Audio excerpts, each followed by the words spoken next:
Hello and welcome back to I was about to say down the stream, down the slope. Thank you so much for joining us. As always, Harry has a clanger in the first 30 seconds, much like Hibs did at the weekend. Not starting off particularly great, but we definitely came into the game at a certain point. Tonight, as you can see, I am joined by the wonderful Ryan and wonderful Liam, who are both at Tynecastle in top spirits, I believe. Ryan, we'll come to you first. How did you find the game at the weekend? I think the occasion and going down to the pub with your mates in good company and having a laugh beforehand, obviously making your way to the stadium and filling your belly with as much of the local delicacies that were on offer. That was a highlight. But no, all round it was a good day. Obviously, we finished the day better than what we maybe started it in terms of taking something from the game. I don't know if any of us kind of thought it was going to be as mental as that for a whole 2 minutes, but the day all in was very good, very enjoyable. And then Liam, there was obviously a bit of a scare for certain parts of the day that the game was actually going to be called off. Is that something that actually crossed your mind, or was the fact that Brodie was dripping in the pub enough for it to be justifiable anyway? I love the rumours, the jungle drums that started at a pitch inspection, absolute slavers. Everyone just like posting pitch inspections on Twitter to be ITK. No, I wasn't really too worried, to be honest. I've seen games go ahead in much worse weather than that. As for what certain people were wearing to the pub, well, I'll leave that to the Twitterati to decide whether or not that's acceptable. Yeah, and then we'll come on to the game in a second, but obviously this was unfortunately for myself the first derby game I've missed in a while, so I need to soak up the atmosphere a bit, guys. Did you take part in the march that went along to the stadium, or did you just make your own way there? I always do. We always kind of go along with the march and then just walk to the front as they're getting close to the gates so that we get in ahead of them, which I know is a wee bit of a slightly sneaky move, but to be honest, fuck being behind block 7 when every single one of them gets stopped and searched. So we kind of join the march, stay at the front, and then we get in the ground a lot quicker. We're actually in the ground way earlier than anyone needed to. I think we had about an hour or something, and just like cutting a bit, which is, you didn't really want to be spending an extra hour in that stadium. So maybe the wise thing to do would have been join the march and then just go back to the pub once it's finished for another half hour and enjoy your drinks before joining it. I'll know that for next time. The only thing is though, Ryan, the concourse is always a bit of fun as well when you arrive early, isn't it? Well, yeah, there is that, and I was listening to Longbarns this morning, and they said it was a bit of a rabble trying to get in through the three different sections of getting searched and the stewards looking for your ticket and then going through the turnstiles as well. So I'm quite glad that we went in as early as we did. I can't really remember much from the concourse other than buying as many pies as I could before I had to go and find my seat. I was absolutely starving, man. All that Guinness went to my head. So try to kind of dry myself out a wee bit. But once Block 7 go into the concourse, they usually do create quite a bit of atmosphere. I think you've been involved in a couple of videos in the past, Harry. So yeah, they always create a bit of noise, and it's probably the best part of the stadium because that's where the way out is. Yeah, unfortunately, I had to make my noise from an entirely legal place in mainland Europe, from where I was, of course, watching the game. For any lawyers who may or may not be present when watching our YouTube lives, but yeah, let's move on to the game. In terms of the starting lineup, Nick Montgomery has been absolutely committed to his beloved 4-4-2 formation. Ryan, were you surprised at all that we didn't try and match them up a bit more and stick an extra midfielder in the middle? I think being overrun in midfield was something that quite a lot of Hibs fans said could be a worry going into the game. Were you surprised that Montgomery stuck to his guns? No, I wasn't surprised. I think the way he spoke, he's fairly focused on what he wants to do as opposed to trying to match up the opposition. I think when you try and match up the opposition, you automatically kind of concede something. If we put an extra man in midfield, who kind of misses out? We've got 4 really, really good players in attacking areas. And if you take one of them out to play in the middle of the park, you're kind of taking that attacking threat away, and it's one less thing for them to worry about. I was actually quite happy when I seen the team because it meant that he was going to go out there and try and win the game, and he set the team up with every opportunity to do so. So I was happy with the setup. And Liam, what's your thoughts on that one? I think he's been pretty honest about his principles and how he wants to play. I didn't really foresee there being any changes. I I kind of felt like the 4-4-2, or I kind of feel like 4-4-2 is sort of plan A and plan B at the moment, which I'm kind of all right with. I think different players can maybe change what that system means in reality. We saw with some of the substitutions that actually not so much the shape of the team, but actually just what that meant from a kind of on pitch sort of perspective changed when different players came onto the park to play different positions. And hopefully that gives us enough sort of flexibility within that system to make it work for future games and for hopefully for long term that he's with us, because there's almost no doubt that someone's going to ask us again this week if he's going to leave us for another job somewhere up and down the country. I mean, Sheffield United have only got 1 point on the board, so surely Hecky's time's ticking, and Montgomery's eyeing up the Premier League after being in Scotland for a day and a half. But one thing that was obviously very noticeable, we kind of touched on it earlier. The rain was pretty. It seemed, Liam, I know you said it was about 26 hours or something ahead of the game and into the game itself that it hadn't stopped raining, and it definitely showed on the TV. In the incredibly legal mainland European stream, you could actually hardly see the outline of the pitch. And I think the main problem from my perspective was Youan and Martin Boyle were really struggling to carry the ball, especially in after the first 10 minutes. There was a couple of times where Boyle just couldn't seem to get the run of the ball. Obviously, weather impacts both teams, but if it does kind of neutralise your two main men, it is a bit frustrating. Is there anything you think we could have done to adapt a bit better to the weather conditions, Liam, or is it something that we just kind of should have dealt with? Was it a problem you thought on the day, or am I just kind of clutching at straws here? I'll be honest, I can't say. Maybe it was a 7 or 8 pints I consumed in the pub beforehand, but I can't really say that I noticed that being too much of a problem. It was definitely apparent that we were playing with a really wet ball, and I think your depth perception is kind of funny at Tynecastle, because where we were sort of Rowell, you're kind of supposed almost slap bang in the middle of the stand, but just because of the steepness of it, it is kind of quite hard to get a feel sometimes of how the ball's travelling, and actually just how the overall game's shaping up, certainly in comparison to the seats that are sitting in Easter Road. So to be honest, mate, if you're talking about like what I would do to like perhaps neutralise some of that problem, like I'm struggling to call it anything other than kick it real long and real hard, and that's just not the kind of football team that we are.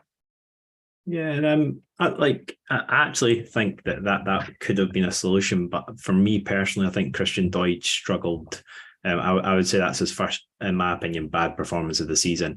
Ryan, do you think that Doidge, was there anything you noticed with Doidge's game that was off, or do you think that I'm being overly critical there? No, I don't think you've been overly critical. I think sometimes you have to kind of look at the opposition and maybe give them credit for neutralising a certain player. They won't have been surprised to see him on the team sheet. He's been effective in most of the games he's played this season. So I think they probably just done quite a good job of taking him out of the game and neutralising him from a Hibs point of view. We did probably struggle to play off him at times, but I think they marked him quite tight and they got around him when the ball came up to him, because they know that his strength is to bring others into play. That didn't work for us, hence he got substituted off. And we, as Liam says, we didn't change shape, but we just changed personnel, and that brings different things to the game with different traits and different attributes. So it just wasn't Doidge's day. And talk to me about the setup in general. Kind of talk us through the first half, Ryan. Obviously, atmosphere seemed like it was cracking. It sounded like both sets of fans were going for it for the first half hour or so. After the first 10 minutes, it did seem like Hearts took quite a strong hold on the game. Why do you think that was? And kind of was there any players in particular you think were kind of leading the surge for Hearts? Yeah, I think it was obvious to see for anybody that they had that numerical advantage in the middle, and Alex Lowry was the one that was finding himself in pockets of space, and he was kind of dictating play. I think it was him that hit the post quite early on, wasn't it? Correct. And that's just an example of him finding those little pockets of space and bringing others into play. I think we've seen as well with the goal that numerical advantage did make a big difference, especially when trying to play in our defensive third, their attacking third. I think it was quite a big problem in the first half, but in hindsight, looking back, when we scored the 2 goals, I'm glad we didn't go and put an extra number in there, because it would have taken something away from the attacking side for us. I don't know if we would have got back into the game if we kind of matched them up. But yeah, that's how I kind of viewed it. Alex Lowry was getting himself in quite a lot of space. I was really surprised when he came off when he did as well, to be honest with you. Quite a surprising substitution. I'm not sure what Naismith was thinking there, but played into He was our hands. thinking sitting a Absolutely. 2-0 lead. That's what he was thinking. Yeah, but I mean, He was thinking sitting a 2-0 lead, which, let's be honest, Hearts managers have been doing that against Hibs. And they've probably done it successfully quite a lot of times over the last number of years. This time it didn't work. You could probably pin quite a lot of that on that substitution, to be honest. Because you see what happens when the ball breaks to Beningame late in the game. He has that sort of chance, where he sort of tries to shift it onto, I think he may try to shift it onto his left foot. If that's Alex Lowry in that position, you've got someone with far greater level of composure. Not saying it would be him, because obviously, not everything would be equal, and he wouldn't necessarily find himself in the same position. But it's a really good illustration of what happens when you take off a player of attacking influence and bring on a defensive player to come and do that job a little bit further pushed up when the game's got to 2-2. And he didn't provide them any greater solidity in the centre of the park either, if you look at where the goals came from. I think it was a really, really poor substitution, but I think that's the sort of mistake that rookie managers make, to be honest. Rookie managers who should probably go and learn their trade elsewhere before stepping into a so-called big job with a so-called big team. Yeah, no, you're absolutely right. The substitution was I'm sitting on a 2-0 lead. I'm going to see the game out, and it's just going to peter into a 2-0 win. I think a lot of their all their fans will be extremely frustrated. A few of them will probably be calling for his head, but as I say, it played into our hands. I think the most important substitute that we made was Lafondra. I think he really did provide that link between midfield and front line, and it's not always necessarily with the ball that he's most effective. He makes some really intelligent runs off the ball, and it drags people about. I think you see with Youan's first goal, Lafondra's occupying the left-hand side, the space that allows Youan to come inside. Nice interchange. Obviously, it ricochets off the defender, but absolutely smashes it in the roof of the net, like ice in his veins. And let's obviously the man of the match we can touch on now. I just think that there's certain players that have got vision that others don't. Like when you talk about Hibs players with that sort of vision, you tend to think of the likes of like Scott Allen. Struggling to think of anybody else that's kind of on a par with this guy, but Toby Sibbick, yes, like it's just phenomenal. Ellie Youan completely covered, nobody could see him running, and then some crazy form of inverted back heel sets Ellie Youan loose for the first goal. And in the second goal, the balls came across and Sibbick very selflessly plays it into the path of Ellie Youan, and again Youan just can't help himself but take on that great assist. Liam, for you, how good was Toby Sibbick for Hibs yesterday? I thought that was a phenomenal performance. It was Saturday, but he was good. Saturday. He was good. It was, both of them were like just looked like a striker trying to be a defender. Like maybe he's not a defender. I don't know. It just his defensive instincts for both goals were really, really lacking.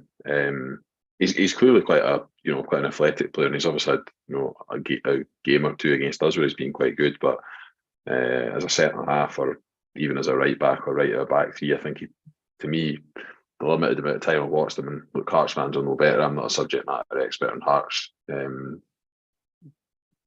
He looks to me a player who lacks the defensive instincts to play those positions, to be quite honest. And it was they're both poor goals to concede from their point of view, because they're very preventable. But on both occasions, Youan has done what Youan quite often does. Yeah, do you know what's quite funny, Harry? So probably about 5 minutes before Youan scored his first, Liam was sitting about 4 people along from me, the big group of all the mates, and I just kind of caught Liam's eye and I shook my head, and he knew I was on about Youan. Obviously, I had a poor game, and I was kind of insinuating that maybe he should come off, and Liam says, "Nah, you've got to leave him on because he might score. He's that kind of player." And I scored the first goal, man. And we just caught eye contact, and he just had that "I told you so" about it. The boys, there was a group of boys behind. I think there was about 4 or 5 of them, and they were giving him a hard time first half. And look, I'm not going to attack them, because actually a lot of what they were saying was fully justified, right? Because he was poor first half, but they were really laying into him, and they were laying into him just before the goal as well. And he scored the first one. I didn't give them any reaction. And I turned round after the second one and I went, "He's fucking shite, eh?" Like that to the group of them. And to be fair, the boy said, "No, he is still shite." So Don't back he didn't in, back down, doubled he in. doubled down. So a good bit of patter, but to be honest, players like that, I mean, they're mercurial talents. I think you just have to sometimes accept that. Certainly in the defensive aspect of the game, and even sometimes in the attacking aspect of the game, they let themselves down. But they do produce those moments of magic. Have I told you this isn't a Derby related story, but have I told you one of my favourite dad stories about my dad at the football? It was what you got, Joe Tortolano, left back for Hibs. Am I right? It was left sided anyway. Left back, left mid. But it was one of those ones, you know how certain players just kind of put a bee in your bonnet. Like every time they touch the ball, like you want them to do well because they're at your club, but they just kind of like rub you up the wrong way. Dad just wasn't the biggest Tortolano fan at first. And then one point he was like, oh, for God's sake, this guy's a space cadet. And Tortolano picked up the ball 45 yards out and smacked it top corner. And then the guy next to him, similar to what you done, Liam, just absolutely ripped my dad, called my dad space cadet relentlessly for the rest of the time until Dad moved. But yeah, speaking of space cadets, the bald manager in the dugout for Hearts, are we in agreement that that's the worst substitute we've ever seen, taking Lowry off? Because I genuinely can't think of anything worse. Like a game that's in which they were in pretty decent control of that they've then thrown away because literally a substitution was made. I think that's fantastic stuff from Naismith. Good. Any time can't to think throw anything that beats it. Can't think anything that beats it, to be honest. Aye. I've said enough on that already. But just going to go to the YouTube comments quickly. We've had Nicho87 has said, painting my third baby's room ready for his arrival. Do I call the wee man Monte, Rocky, or just Sergio Raimundo? Great podcast. So guys, what are we thinking? Monte, Rocky, or Sergio Raimundo? I'm kind of leaning with Rocky, to be honest. Nah. Raimundo. Rocky's a name for a Doug. I think Raimundo. I think go with the surname. Raimundo, definitely. I like it. And I know, absolutely. And he's absolutely mad for the Hibs as well. Like, he absolutely loves it, man. He goes crazy in the dugout, Goals, free kicks, somebody no tracking their man. He goes ballistic, That's what I'm all about. Ryan doesn't ask so much. He just wants a guy that jumps up and down in the dugout a wee bit. I mean, it doesn't matter what he does tactically. Mate, if he jumps up and down in the dugout, Ryan's happy. Like, that's it. Like, remember when Martin O'Neill used to do it? Like, see if somebody just emulated that, I'd be happy, Like, a wee kangaroo just bouncing up and down. And then Youan Den was joined us and he said, does the result justify the team selection? Hanlon playing might have seen us win. I don't know. I think that Rocky had a pretty good game. I think there was one point where he had a clanger where he headed it out the pitch, but I think defensively, I think Rocky was fine. I don't think any of the goals were Rocky's fault. I think he's just an easy person to throw under the bus. I know a lot of fans aren't on Rocky's side. Personally, I would have had Hanlon start regardless of what has happened in the last couple of weeks, just because, as Liam's touched on before, in this style of play and like formation that Montgomery's set up, I just prefer having the balance of a left footer being able to play out from the back. But yeah, is the fact that we didn't win the game a justification to be annoyed at Monte for not starting Hanlon? Not at all. Listen, he's been unbeaten as Hibs manager. We've done things that we haven't done for a long time. Like, I think it was something on Sky Sports News in the interview. It's been about 3 years and 7 months since we came from 2 goals down to getting him from a game. So when you start to do things like that and correct a lot of wrongs, you've really got to trust what the manager's doing. If he persists to pick Rocky, then there's obviously a reason for it. It's not because he doesn't like Hanlon. He obviously sees something in Rocky that he wants to bring out and that's going to benefit the team. So I think we just kind of need to roll with it until we see an egregious error leading to a goal or a really bad performance. An egregious error? Sorry, man, I'm fucking spitting my teeth. That's a Star Wars character, is it? No, General Grievous. Are you just making words up now? Sorry, lads. I've just made that up. But that's where I stand. As for the 2 goals, that's like a 1 in 50 shot from your man Forrest. That could have ended up in the stand. And the other one, fuck me, was Doy's Dane, man. Could have slapped out at the park, but he slaps it behind him. Never mind. So, they didn't cut us open for either goal. They had chances where they did cut us open. But as for the defending, like, neither of those goals come from pure defending. If I'm going to be super critical for the first one, I want a beater to get a hand across Forrest. I want him to be touch tight when he's running next to him. Kind of maybe put him off balance a little bit when he's taking his shot. Because you can be physical without fouling. They were actually, not taking too much credit, but they were actually better than I thought they were going to be on Saturday. Hearts. They were actually better as a footballing side. I thought they were better than I'd anticipated. I thought they would be. I think the one big issue and one big criticism I'd probably have of them is someone who played centre half a wee bit. Far too much of the game was in front of our back four. I don't think they've got the kind of pace and the ability to get in behind teams. I do think they'll do okay this season, just on the basis that they do have a bit of quality in the team. But I keep coming back to it. I don't know me this with Hearts, but I just can't see them sticking with him for much longer, to be honest, because that's the sort of outcome. No, not so much the result, but the sort of outcome that will really get their fans back up. Yeah, and the reason for getting rid of Nielsen, amongst other things, they obviously had a bad run, but style of play was massive for them. And to me, that looked like you could have told me that Robbie Nielsen was the manager on Saturday, and I would have believed you. Like, the style of play hasn't changed. Fuck Hearts anyway. Who cares? Our style of play's changed. We're the Hibs, yeah. They've never really been that asked about style. They've liked to kid on that, but they've never been asked about style of play. They put up with Jim Jeffries, but they put up with Jim Jeffries' ball for years, and they were quite happy. You do hear them going on about it quite a lot, ball. You do hear them going on about it quite a lot, like Twitter and things like that. You see that style of play is shite, because by all accounts, Nielsen was actually moderately successful with them, and the first sign of any danger, they kicked him. So, Harry, can we move on to talking about them anyway? I'm bored of talking about them already. Sorry, it was me that brought them up. That's okay. So moving on, we'll keep going down. So Kevin Maddox, our friend from Newcastle, said, "All right, lads, great comeback. Would like to see Levitt given more minutes now. Seems fit and has a bit of Scott Allen passing in his locker. Do you agree? Cheers." So first of all, Liam, come to you. How do you feel about the Scott Allen and Dylan Levitt comparison? And do you think that Levitt will hopefully get a few more minutes moving forward? Very, very different type of footballer. Maybe in terms of passing ability, there are some similarities. Look, when he came on, some of his passing from deep, referring back to my previous point about changing the way we played, by bringing him on the centre midfield, it did give us a completely different dimension. That we had a guy that could take the ball from the base of midfield and could hit it left, right, through the middle with a pretty impressive degree of accuracy, and his overall control of the football just brings you up a notch. It just allows you to distribute the ball far more quicker when you've got someone who can miss a player out with his pass, miss two players out with his pass sometimes. He can come short, he can do the give and go. I felt like our tempo raised instantly when he came on the park on Saturday, which is probably why the game became a wee bit of a basketball game for the last 10 minutes. Ryan, Dylan Levitt, talk to me. Oh, it's just class. Absolutely class. Great technical ability. Liam's covered off a lot of the good points, but I think every time he got the ball, he was really positive with it. He went forward with probably the majority of his passes. He always found a player. There was no stray passes, I don't think. He was really, really sharp as well for a player that's been out for a decent amount of time. He's been out for about 5 weeks, something like that.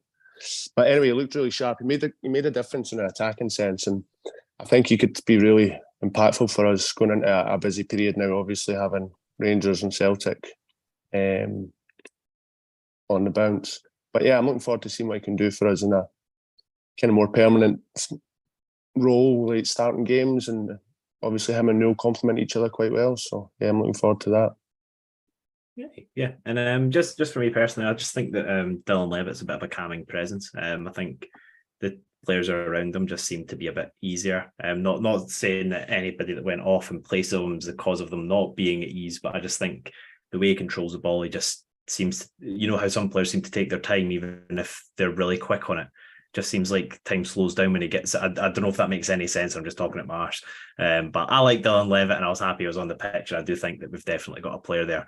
And then next, Clock Detman said, "Give the ball to Doidge and he will score." Not the weekend.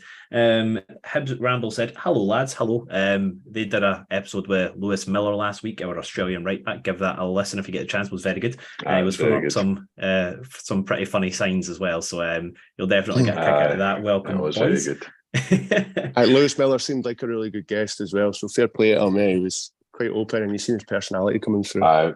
We bumped into the boys for the Ramble when we got into Tynecastle. We bumped into, I see the boys for the Ramble, I think it was Craig and Liam. Am I right? Was it Craig? Yeah, I was Craig and Liam, man. I had a good blether of them on the win. I think it was just me and Ryan. They didn't need to worry about Greg being there, so they obviously felt safe to talk to us because Greg was there. It was all friendly. Radius. Always. Then we had Lewis Young, and he said, "Must say, love Liam's purple jacket." It was a belter, mate. It was a belter, like. And it even held up in the rain. A purple jacket that's smashing it in the rain. That's incredible. It's like a sort of. I know he's taking the piss because nobody loves that jacket. No, I do. I liked it. It's like a hill walking waterproof brand thing. I bought it a couple of years ago, and it very occasionally makes a presence when there's heavy rain. I didn't though have any waterproof trousers on. Like some other person who had a 15-minute walk from his house to the Roseburn and decided that he needed waterproof trousers for the journey. No, I quite liked the jacket. The Gore-Tex trainers was a good idea as well, to be fair, because my feet were absolutely soaking. Trench foot by the time I got home, man. Ken, it wasn't a good idea. Falling on my arse twice for both goals and being absolutely, my trousers were absolutely covered in mud. But good at the time. Those scenes, Harry, were like, they were up there. Like the scenes were up. The second goal was up there. It's special, like it was special. I was speaking to Fons about this earlier on. It's because I think because your heart rate hadn't had time to come down for the first goal, you were still like fucking jumping for the first goal, and then when the second one goes in, it's kind of like just a continuation of the first. It goes over again. I will say this though. I'm still a wee bit para about, even when there's nothing wrong, I'm still a wee bit para about celebrating goals when you know that VAR's in play. Not a massive amount, but it's taken away like 10-15% of my enjoyment of those kind of moments, because there is just this little niggling thing in the back of my head. Even when you know it's not, you're like, oh, is it maybe offside or something happened in the build-up. It has still a really good moment, but I think those moments pre-VAR will always be better than post-VAR. I've got to agree with you. I think it's in those moments, well, for me anyway, I kind of appreciate my mates a wee bit. You kind of catch their eye and you think, you're maybe not a bad cunt after all, eh? Like, we're going through the same thing here. Fucking love you. You know what I mean, man? I just let it all go, like. No, it's superb stuff. I'm very much glad. As I said, from my very legal stream that I was watching, I made some very loud noises that people in the nearby area would have been disconcerted at what was going on. Youan Denham followed up by saying, I don't have a problem with Rocky. I just think Hanlon's experience and knowledge of the fixture would have helped. And Lewis Young said, don't disrespect the purple jacket. Okay, the purple jacket stays. Liam, you wear it every week. We have limbs like that every week. Everybody's happy. And then let's go on to our wonderful listeners that come for us from Twitter. We had Jeff Ashton saying, I've seen a lot of questioning Monte and persisting with 4-4-2. Didn't see the game going on what I've been told, that it was the way we were implementing it first half that was a problem, and strong words at halftime sorted it out. Thoughts? So essentially it wasn't the tactic that was a problem, it was the G'ing up for the game. I know Leon, who's a good friend of ours, I remember in a group chat we were in, he said that he thinks that Hearts have just kind of got it instilled in every player at the club that playing against Hibs is the biggest game, and regardless of how good or bad Hearts are, they always have that kind of, that it's their moment. Like they see Hibs as their moment and their big game. Do you think that mentality is the main reason that Hibs have like historically struggled in the Edinburgh derby? Liam had an adamant head shake, so I'm going to come to him first, Ryan. I think something for 150 years of history, I think something would have to be severely broken for you to that to have continued throughout time. Like, a lot of folk quite a pap on about their derby record. Like, all those games took place before the Second World War had happened. Like, quite frankly, I don't really give a fuck about games that happened in the 1930s. Because I wasn't around, my dad wasn't around, and my grandfather probably wasn't around. So I think in the last 22, is someone posted the weekend, last 22, it's 1-6 each, drawn 10. I feel like Hearts at times during my lifetime have maybe had a greater volume of players who have known more about, I suppose, the club and the city in some respects. We probably have had more of those figures over the last, thinking particularly about two figures over the last 10 to 15 years than they have. But I'm not necessarily convinced that mentality, when you've got such a the turnover of players at these two clubs is massive. I'm not necessarily convinced that mentality can really be something that is kind of passed down from one team or one iteration or one era of a team to another. So it's a no for me. Quite why they've had the upper hand in recent times, I don't know. I mean, there's lots of reasons we could speculate into that, but I think that requires a whole podcast of its own, to be quite honest. Maybe with a couple of financially related conspiracy theories thrown into it, because ultimately finances have a big impact on the football team they put out, and Hearts in my lifetime have been the more flush football club than we have for various reasons. Because we're the good guys and they're the wanks. Ryan, on the tactical aspect of Jeff's question there, do you think that there's tweaks made to the 4-4-2 at halftime that did impact it? Because ahead of the goal, I think it's fair to say that their goal came against the run of play. I don't know if that's the green tinted specs on, but is that a fair comment? I think that's when we were just kind of coming into the game that they managed to get a hold of the ball and score their first goal. And their second, I would say probably both of them were a wee bit against the run of play. Obviously scoring those goals took the momentum away from us a little bit. As for the tactical side of the game, I think 4-4-2 is how we get our best 11 players on the pitch, whatever way you look at it.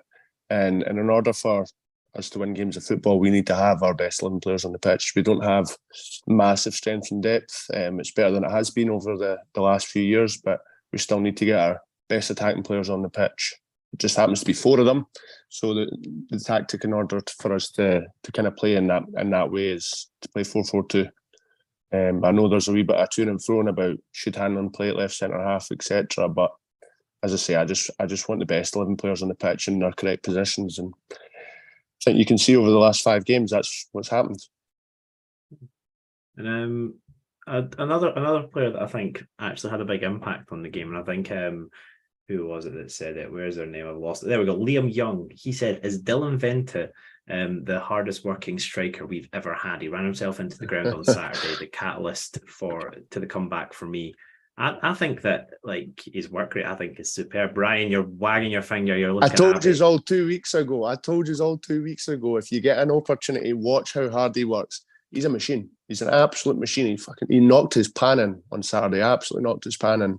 But he does a lot more than what people think. There's a lot of link-up play. There's a lot of neat interchanges. He came quite deep a lot on Saturday, and I was actually quite impressed with him. It's probably, obviously he didn't score, but he really impacted the game. It was quite impressive to see. He didn't have a good game on Saturday, but Deutsch would run him close for the hardest working striker we've had. Hard working forward player. Yeah. The meters that man gets through and the lost causes that he chases sometimes is just ridiculous. The levels of work he gets through. But a lot of those players really had to dig deep and work hard on Saturday. I caught Joe Newell. Was watching Joe Newell not long after the second goal, and I thought he looks like he's maybe run out of legs, but he found the energy somehow to go box to box quite a few times late in the game. I would guess, and we never really asked him this question. We had on the podcast. I'm kicking myself now. We never asked him, but I would guess his sort of fitness levels and his time at Hibs have probably increased, because just I think the sheer amount of running now that he seems to get through in that 4-4-2 system, it must be off the charts. Yeah, and the thing is as well that he spoke to us about is he absolutely loves it. He wants to be the player that we kind of look to and be like, he's that hard-working guy that we can just be grateful for. He's more than happy to run his socks off, and I think that's the type of character you want in the team. You probably didn't see it on the camera, but as soon as the second goal went in, as we were, because I think Lowry immediately went off. As it was panning to him off, you could just see Joe Newell at the bottom of the screen, trying to clap the players and try and G them up a bit and get the energy back in the team. It's a small thing, and I know it's the bare minimum, but you do need those types of leaders that are actually trying to inspire that type of thing from the rest of the guys, especially when times are tough. So I do think that Joe's a great player to have around, and I think he's definitely that. He is kind of forming himself into that leader in the dressing room, which is fantastic to see. I think he kind of set the terms of the battle in the first couple of minutes when he hit that 50-50 tackle. He set the tone a bit. It was probably a 60-40 in Shankland's favour, and Neil still made it, and it was an absolute cruncher, and he got straight back up. Shankland ended up getting booked, so I think that was a really important moment of the match so early on to kind of thunder into him and set the tone, as I say. And just one more thing on Youan, and then we might move on from the Hearts game a bit. But does he need to do a bit better with that chance at the end? If we're being totally harsh, I think Liam said earlier on, obviously about depth perception, things like that. I couldn't really see what sort of angle he was shooting from. As you can imagine, it's quite a steep stand. There's loads of heads in the way and what have you. But he caught it well. But I mean, you'd probably be best placed to tell us. My rule in football is, sorry, Liam. My rule in football is you need to hit the target, and he's done that, because if you hit the target, it's got a chance of going in.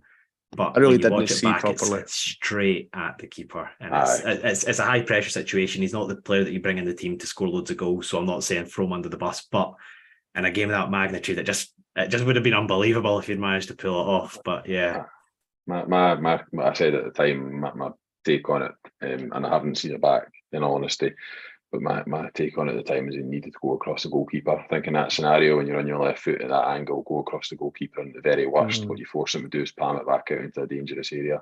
If you hit it with enough venom, I think just the way the game was going, I think just the way the game was going, I think that would have probably likely presented as an opportunity, or it would have made their defenders think about doing something rash. And easy to say that sitting in the stands. I know. And just before we move on to the derby, I always want to praise any players that we feel have had a particularly good game. I think Will Fish probably had his best game of the season. I think he was really strong. I think he was just throwing himself about the place and bashing up people, which I think Will Fish is always at his finest when he's just absolutely clattering folk. And in terms of terrible performances, I think Hearts have signed an absolute dud in that Vargas. Can't wait for that to be clipped and sent back to me after. He should have been booked a couple of times against us at Easter Road, but he looked really, really bad, which is refreshing to see. Was there any players that we've not mentioned yet that you guys think deserve the shout out? I know Youan scored twice, but his performance just it wasn't really great outside of that. Oh. Marshall made a couple of decent saves in the first half. Toby Sibbick's a diving bastard. Don't know, actually. No, I don't think it was beyond what we've mentioned, to be honest. Ryan's touched on Lafondra as well, who obviously made a difference when he came onto the park. Very, very clear to see. I think he was coming on at 1-0 anyway, wasn't he? And he was sort of stripped and ready to come on, and we were all getting excited because we're like, there's a guy that can kind of change the game. Because you look at the impact he's had every time he's come off the bench. He's done something of note every time he's come off the bench. So it's a really nice position to be in, to have a guy like that on the bench. And I do think, I know this is going to get critiqued to me saying this, but I do think that's in some respects his best position for us as an impact sub. I just think when defences are tired, you've got a guy that's that clever that wants to drop into spaces that defenders don't want to go. I think it's a great place to be in. I do think most, not all, but most of his better performances have come off the bench. I mean, like he could pull a grenade out of the sky. I mean, the quality that he possesses, the conditions made absolutely no difference to him, but he occupied the spaces that hadn't been occupied in the first half. And you kind of got the feeling when he was coming on that something was going to happen, whether it would be through him or because of him. As I said about his running off the ball, it pulled their defenders everywhere and it created opportunity for us. It just, as Liam's mentioned, so intelligent, so clever. The way his minutes are being managed just now is absolutely perfect for us and for him. I don't think he's going to be knocking on the manager's door asking why he's not playing. I think the role that he's got just now is probably something that's been mutually agreed, and it's absolutely working out for both parties. Yeah, absolutely.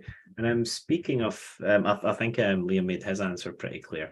But one question we got in from Mason Forrest is there any changes you would make in the team? So if you had like a bog standard starting 11, which I think is an ideal scenario to have if you had your strongest 11 out there every week. As the team that started against Hearts, would that be your current starting 11, or is there anyone you would take out or bring in? I'd play Hanlon at Ibrox. I'd play him at home against Celtic and probably the other game. It's not a slight on Rocky, it's just a better player. Yeah, be inclined to agree, but you've got to look at the context of things. I mean, say if we're at home to Motherwell, I would have Levitt in the team over Jago just for that specific fixture. We're going to dominate the ball and try and carve out opportunities. Whereas away to Rangers, I would have Jago in there for his defensive attributes and all the things that he's good at, shutting down passing lanes and being a bit of a nuisance. So it's horses for courses. I'm trying to get as many cliches in here as possible, if you've not already noticed. Since I got an absolute roasting last week whilst I wasn't present. Don't back down, double down. That's it, my man. But yeah, that's my take on it, pretty much. I'm pretty sure I touched on it before, but I still would like to see Levitt and Youan. That would be my ideal two if we're playing with a two. I think, as I say, I think our best performance of the season still was Luzerne at home, and I think the two of them have shown, again, as always, I think it's too high octane and too much pressure for two guys to kind of relentlessly do that week in, week out. But I think that in must-win games after the team's well rested, that would be my midfield two. It would be incredibly ballsy to play that midfield two at Ibrox. But they're not looking particularly great. I know they got a decent win away at St Mirren at the weekend. But yeah, if we won't touch on it too much because I think we'll come back before the next game. But over the next 2 weeks, from Montgomery's tenure so far, I think in terms of having an identity, we've definitely improved. I think even set pieces have been a marked improvement. But Liam, is there anything in particular that you would like Hibs to work on if you were kind of overseeing that type of thing that you think would be your main priority to try and work on in the break that's coming up? I think we probably saw a wee bit of what I'd like us to work on Saturday, which was how do we, when we've got a man less in midfield, ensure that in games where perhaps we're not, because in every game Montgomery's had so far, I think we've been in a position where we've been expected to dominate the ball. But when we're in a game where we're not expected to dominate the ball, how do we, I suppose, make up for the fact that we've got one less central midfield player in there? What do we tactically do to adjust to the fact that we're essentially giving up a free body in the centre of the park? Because both Celtic and Rangers, if I'm not mistaken, will play with three in the middle, which will maybe, particularly when you think about the quality of the players that certainly Celtic have got, maybe to a less extent Rangers have got in the middle of the park. What do we do to combat that? Because there has to be some kind of game plan. We can't just go there and rock up at Ibrox and think that we're going to just let them have an extra man in midfield every time. So that'd be the kind of key thing for me. I think the only other thing I would like us to work on, it's a niggle in mine that's just one that just doesn't go away. Like, what is our, when we get a throw in an attacking area, what's our plan? Like, what's our route to go for there? Because under Lee Johnson, we started using this long throw-in with regularity. Long throw-in seems to have gone away a wee bit. Like, are we, is it a combination of different things? Are we going to try lots of different things and throw lots of stuff at it and hope that by mixing it up that something will work? But I just don't think really for attacking throw-ins we've really ever looked like fashion and a chance. Just a minuscule thing, not a big thing. I wonder if not doing the long throws maybe because of the vulnerability on the counter-attack if it breaks down. I don't know how likely that can be, but it is strange that something that can be a real asset, because we've got two long throwers, so you could have one from either side. It hasn't been utilised yet, especially with big guys in the box. So I don't know. That's the only thing that jumps to mind when talking about the long throw. We're a big team as well. It's noticeable on Saturday. I felt like for years we were a wee team, but you look at us and now big players on that side. Well, you've got Fish, Miller, Newell. Plenty of guys that go and attack the ball.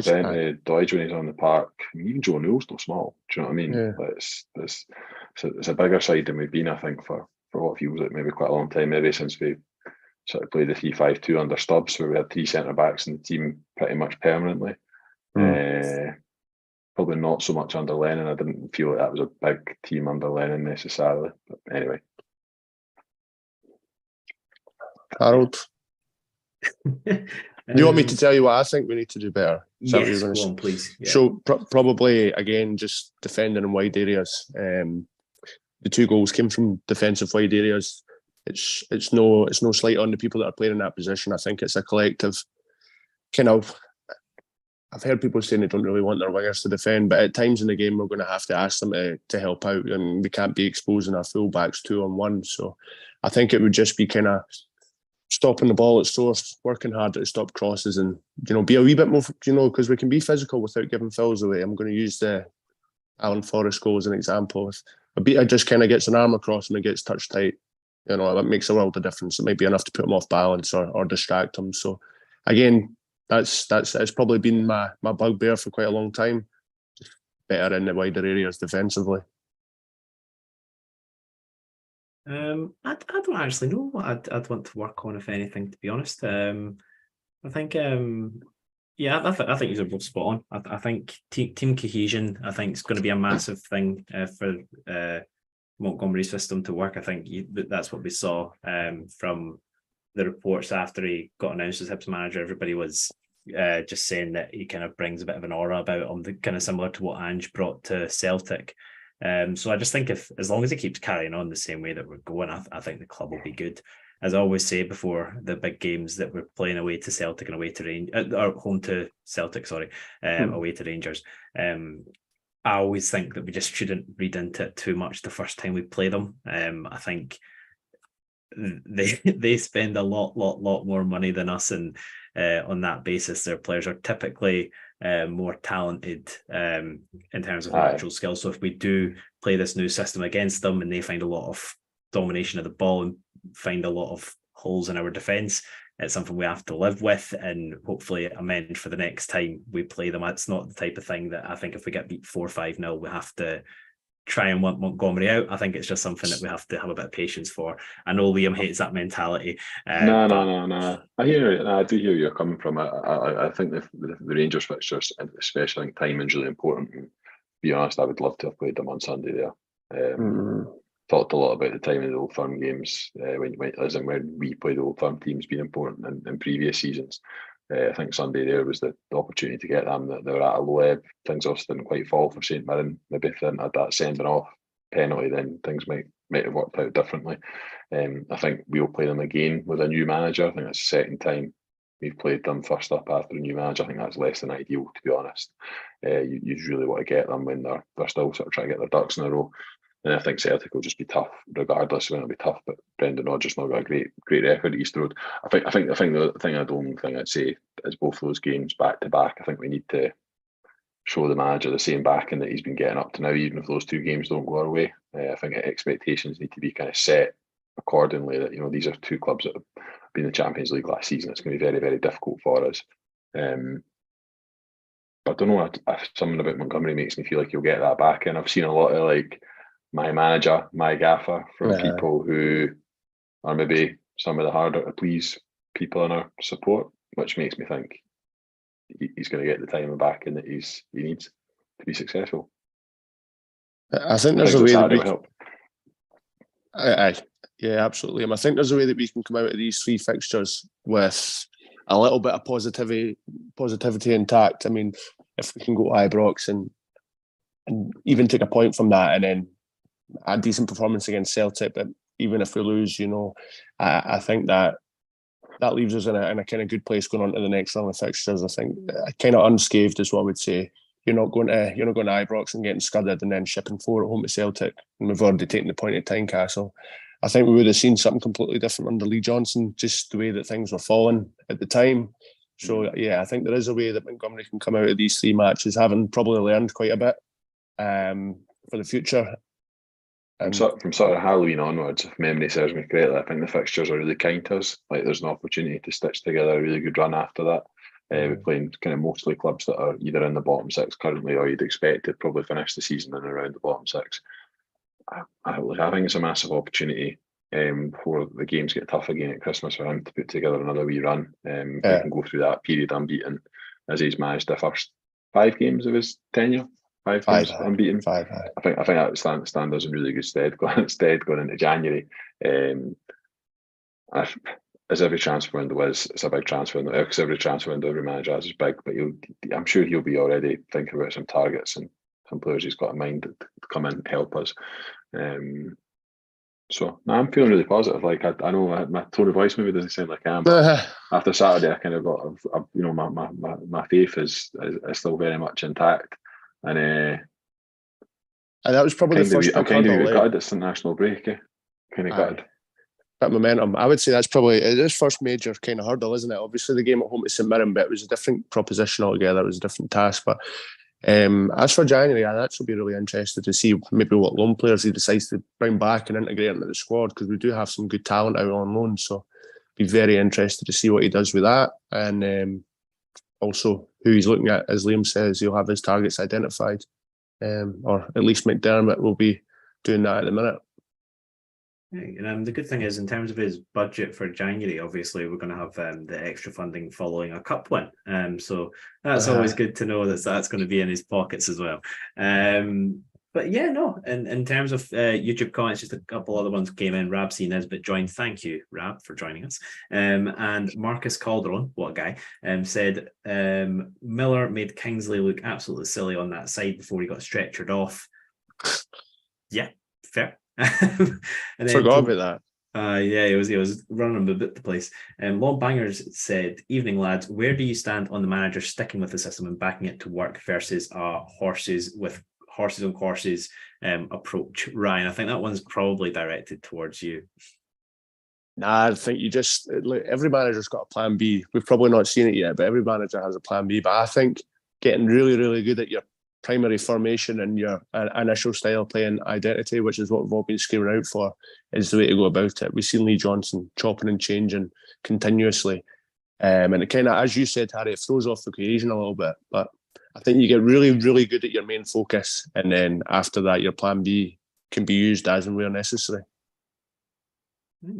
5 games in, we'll see if there's another string to his bow, if you want that. I love the cliches, my man. I've talked already about how I think that formation is very different in possession versus out of possession, and I think people's perception of playing 4-4-2 versus what 4-4-2 actually is a bit different, because I think we saw again when Lafondra came on, the shape changed a little bit because of the spaces that he was occupying. So, but in terms of our identity and our style of play, I thought it was interesting what he said post match. I thought it was interesting how we maybe abandoned some of our principles first half against Hearts, and then we went back to them in the second half. We improved. You know, I look at try to think of a good example. Ange Postecoglou at Tottenham, right? He's gone in, and you watch Spurs play, even when they're maybe not playing particularly well. You kind of know pretty early on that it's an Ange Postecoglou team that you're watching play football at Tottenham. He's gone and done that in what, 10 games or something like that at Spurs. Sometimes other managers' philosophies take a lot longer to build than that, and maybe it's because of the simplicity of the message versus the complexity of what other managers ask them to do. Yep. Hopefully that's not too much of a riddle. I'm talking about. It's also interesting that how different we were in the second half. So that would show that whatever the manager said and done in the second half at half time has been respected and listened to. When there's noticeable change like that, it's quite interesting that whatever he has said has actually worked for once.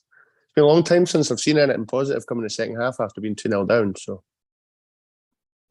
but guys, we've covered off the Leadium that was 2 goals in 82 seconds. We've covered off what we want Montgomery to do. By the way, Longbanger said they didn't want Ryan to answer that question, so apologies for reading that. Wait, who is it that runs the Longbanger's account? If it's Colin, that's fine, but if it's Matty, I'm not having it. Like,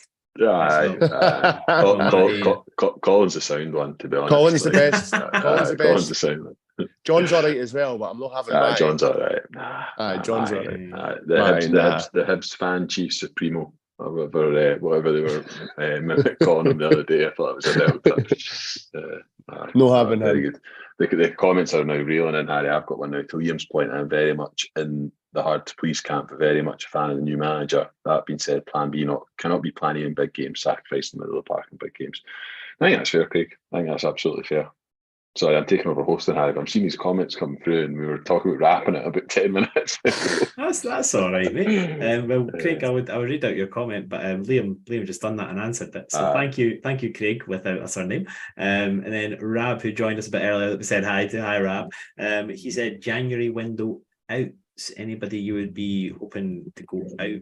I think the obvious one is probably Tavares on loan, because as we've touched on, we don't wish him any ill, but we think that his wage is probably a bit too high to move on permanently, but maybe a bit of first team action week in, week out could do his confidence a world of good and maybe get him to hit the ground running. Any other potential players you'd want to see go out? One of the goalkeepers, if the rest are fit. With 4 goalkeepers there, so Murray Johnson or Boric could potentially go out on loan. They're going to need minutes at that age. I think converting some of those loan outs to permanents potentially, if Henderson stocks high, sell him while his stocks high. Same for others like Melkerson, etc. You know, I wouldn't be averse to just saying cheerio to some of those players if the price was right. The price is right. The price is right, baby. The price is wrong, bitch. Happy Gilmore fans will appreciate that one. It's Matty, by the way. The long bangers count. Oh, Matty. So Matty. Nah, I'm not having it then. I'm not having it at all. All right, guys, I don't know why, but YouTube's decided to just relentlessly comment towards the end. So I'm afraid to say I'm going to answer them quickly because I do need to go. But Handsome Jack said, "You going to the testimonial Sunday, lads?" I don't believe. Oh, are you going, Liam? I'm going. Nice. Sorry, I thought none of us could make it. You must be looking for Man United fan, isn't it? Hey, true. Nah. No, that should definitely be good. And then Liam can take some pictures that he'll stick on Twitter, I'm sure, at the game of all the Hibs legends that are letting the Man United players have the privilege of playing against. Me, man, Mark and Darren Fletcher the entire day being like, all right, Darren, Mold Mucker, mate. So yeah, no, that should be good. Jack, let us know if you're going as well, our friend. And then Rab said, "Great show, guys. Cheers." That's fantastic feedback. We don't get very often. So thank you, Rab, for enjoying. Thank you, everybody else, for tuning into it. It's always much appreciated. And we will catch you next time. On Nibs. Bye.